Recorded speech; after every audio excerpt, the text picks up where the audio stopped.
Training for a sub 40-minute 10k is going really well. Fitness is definitely on the up, but I don't just like to use a feeling to work out how training's going. I quite like evidence and to base it on data. So let me show you some of the metrics, some of the indicators that I use to be able to monitor fitness. But first, today's 10k specific workout is not quite what I planned. I was going to do mile repeats today, but I've had to switch things around this week. I'm going to be doing the long run tomorrow. So I'm going to go for a less intense, easier to recover workout of 3 by 2k at threshold pace.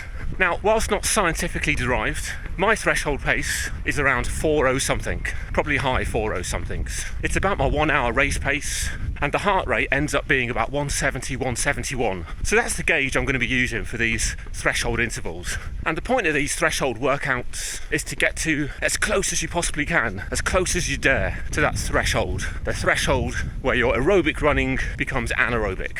The moment you go anaerobic, it's no longer a threshold session. So like I say, 170, 171 heart rate is the maximum I want to see. That is an easy paced 4k done and dusted. I'm on a bit of a time window today, so straight into the first 2k rep. First rep, 8:09, so about 4 minutes 5 seconds per kilometre, with the heart rate peaking at about 165. I don't always like to get to the maximum heart rate that I've set myself in the first rep, so maybe we'll go up to 168, 169 in the next rep. Exactly the same again, 8:09, but this time heart rate getting into 170 towards the end. So in the recoveries, I'm just trying to keep moving. I'm not interested in the pace. It's slower than 6 minute per kilometre pace in this 2 minute recovery. That one was about 8 minutes 20. So a little bit slower, but in my defence, I was going up a hill a little bit. There's a slight little incline on the way back up here.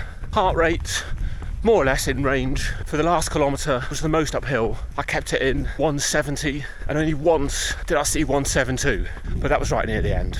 So I'm not going to count that. And I also discovered I've set up the workout wrong. I set it up as 2 by 2k, and it should have been 3 by 3k. So in that final rep, the watch thought that was the cool down. So when it got to 2 kilometres, I was like, why is this thing not beeping? Bit of a late manual lap there. Anyway, we'll fix that for next time. That's come out as a fairly honest threshold session then. So I make the average threshold pace 4:07 per kilometre, something like that.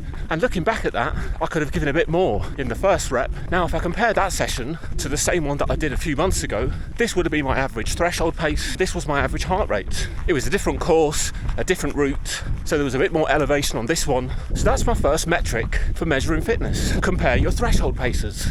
Here's another one, and this is my favourite metric. It's the Nett heart rate efficiency, which is just a simple calculation of meters per beat. How many meters did you cover per heartbeat as an average on that run? And I've noticed over the last couple of weeks that the same type of runs are just feeling easier, and that the average heart rate for that run is a lot less than it's ever been before. And that simple calculation of distance divided by number of heartbeats is a great way to see if that's true or not. Now, Strava and Garmin do not offer that metric, so you've got to work it out manually, or head over to a tool called crplots.com, which is one of my favourite tools for all things stats and analysis. It integrates really nicely with your Strava, and it takes all your workouts and presents some really insightful data, including net heart rate efficiency. So when you list out all your activities, it calculates that net heart rate efficiency in brackets. And you can see mine over the last few weeks has gone from the high 1.3s and crept into the 1.4s. But Martin, is this not a bit of anecdotal evidence? It's all well and easy to have one great run here and there. Everything feels good. It doesn't mean you've made it. Equally,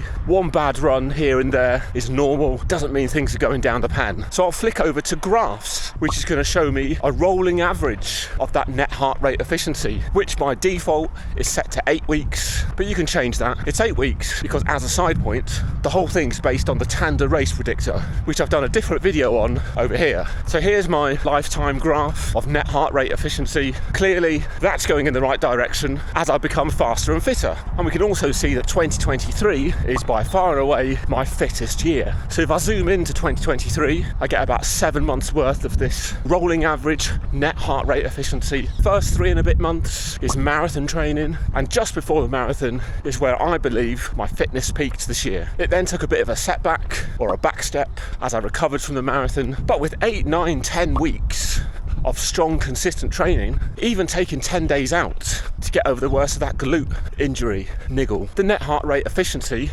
is at the all-time high. Now factor in that I'm not quite doing the same peak volumes of weekly mileage that I was doing to get to that marathon fitness. I think that's pretty good.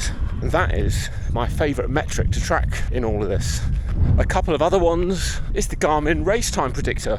I'm always curious what this has to say. At the time, it was bang on for the Manchester Marathon. And when I look at it now, 10k is 39 something, 5k is 18 something. And just to support what I said earlier about feeling like I'm at or around peak marathon fitness, the watch seems to be predicting a similar marathon time. Garmin has this thing, doesn't it, where it gives you a performance condition at the beginning of each run, and I've been noticing a lot of +2s, +3s, +4s, which says to me, based on early indications, that based on pace, heart rate, elevation, that I'm feeling good. And if I'm feeling good, I must be getting fitter. Final one then is Garmin's estimate of VO2 max. It's not one that I normally track because I've got doubts about that figure and how it's derived. It has consistently been 56 for me for many months, but recently it seems to have crept up to 57. Anyway, I know that with Garmin, despite being probably the favourite, most popular running watch out there, the data does seem to be up for discussion. Not everyone agrees with it, not everyone likes it, not everyone thinks it suits them. But in my experience, I quite like the data, and after a while, you get to spot patterns. Whether it's entirely accurate, I can't really say, but I can say that it's consistent. The data seems to consistently adjust depending on how I'm feeling. If I'm feeling tired, it reflects that. If I'm feeling good, I think it reflects that as well. So those are my favourite indicators and metrics for fitness. All right, well, I'm just finishing off this week's long run. It is the day after I did them threshold repeats. I would never normally do 2 hard runs, one after the other. I've had to switch around things a little bit this week. I won't be able to get out tomorrow, so this is the exception. To try and reduce any risks of doing 2 hard back-to-back sessions, I'm doing a slightly shorter long run. I think this will end up being about 21 kilometres. It's all at an easy pace. The heart rate staying in the low 130s for this run, nice and easy. And of course, yesterday's threshold session was a reduced intensity session. I just find if you do threshold pace properly, they are much easier to recover from. As for this week then, did a 14-kilometre run on Tuesday with again a nice low heart rate. Did another one on Thursday. Heart rate on that, not quite as good, but still very, very good. This week then will end up being about a 65-kilometre week, so not quite as much as the previous weeks, but I'm happy with that. If you got this far into the video, thanks very much for watching, and I'll see you in the next one.